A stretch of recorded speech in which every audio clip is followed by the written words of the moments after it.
Hello everyone, હું HK Barad cooking ચેનલમાંથી બોલું છું। આજે આપણે બનાવીશું ઠંડીની ઋતુમાં તલનું કચરિયું। એક વાટકી સફેદ તલ કચરિયું બનાવવાનું છે। તમારે સફેદ તલનું બનાવવું હોય તો સફેદ તલ એક વાટકી લેવાના। હવે તેને મિક્સર જારની અંદર અધકચરા દળવાના છે। મિક્સર ચાલુ કરીશું, બંધ કરીશું, એ રીતે દળવાના છે। આ રીતે ચાલુ બંધ કરવાનું છે।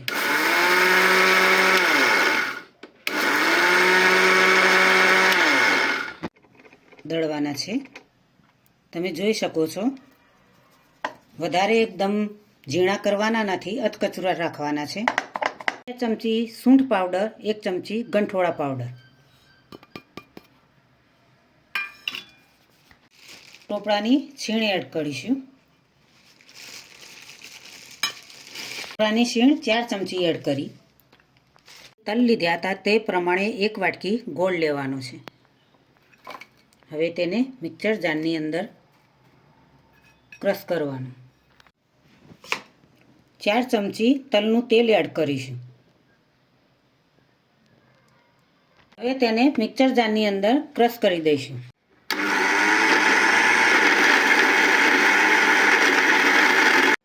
આ રીતે મિક્સર જારની અંદર ક્રશ કરી દીધું। બધું મિક્સ થઈ ગયું, સરસ એવા મસાલા બધા મિક્સ કરી દીધા। હવે કાજુ બદામ ને દ્રાક્ષ એડ કરીશું।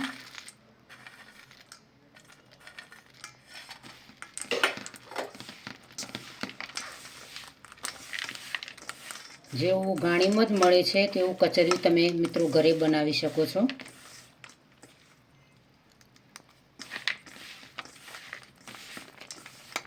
મગજતરી અને ચારોળી એડ કરીશું।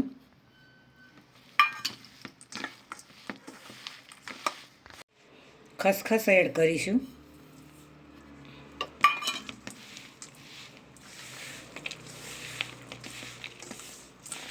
કચરિયું તૈયાર થઈ ગયું છે।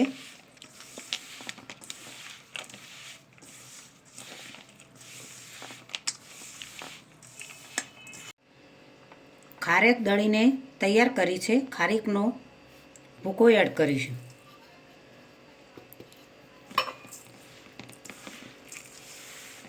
આ રીતે અનેક મસાલા ખૂબ સરળ રીતે તમે નાખીને બનાવો તો મસ્ત એવું સરળતાથી કચરિયું ઘરે બજાર જેવું તમે તૈયાર કરી શકો છો મિત્રો। સ્વાદિષ્ટ અને ટેસ્ટી એવું કચરિયું બને છે। જ્યારે પણ મન થાય કે કચરિયું કરીને ખાવું છે તો આ રીતે તમે બનાવીને તૈયાર કરી શકો છો। તો મિત્રો આ રીતે તેલ નીકળે છે। સરસ એવું કચરિયું મસ્ત તૈયાર થઈ ગયું છે। બાળકોને એમાં તો ખૂબ જ ભાવતું હોય છે, મોટાઓને પણ ખૂબ ભાવતું હોય છે। કાજુ આ રીતે કટિંગ કરીને તૈયાર રાખ્યા છે, તો નીચે એડ કરીશું। બદામ પણ નીચે આ રીતે ગાર્નિશિંગ માટે। દ્રાક્ષ છે, દ્રાક્ષને પણ આ રીતે એડ કરીશું। કોપરાની છીણ આ રીતે થોડી થોડી એડ કરીશું। કચરિયું એડ કરીશું।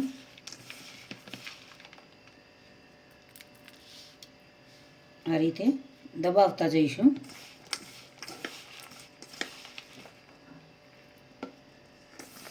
હાથ વડે દબાવવાનું છે।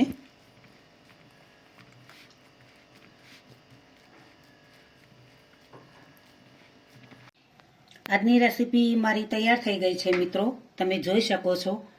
બેસ્ટ કચરિયું બની છે।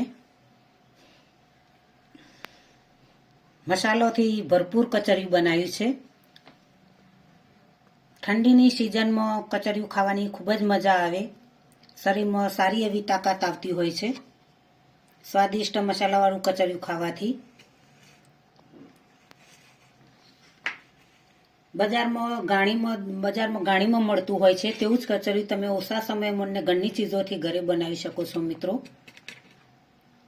જ્યારે તમને મન થાય કે કચરિયું બનાવીને ખાવું છે તો આ રીતે તમે કચરિયું બનાવીને જરૂરથી ખાઈ શકો। એવું ટેસ્ટી કચરિયું મિત્રો આ રીતે તમે ડબ્બામાં ભરી શકો છો અને 15 દિવસ 20 દિવસ સુધી આરામથી ખાઈ શકાય આ રીતે ડબ્બામાં ભરીને।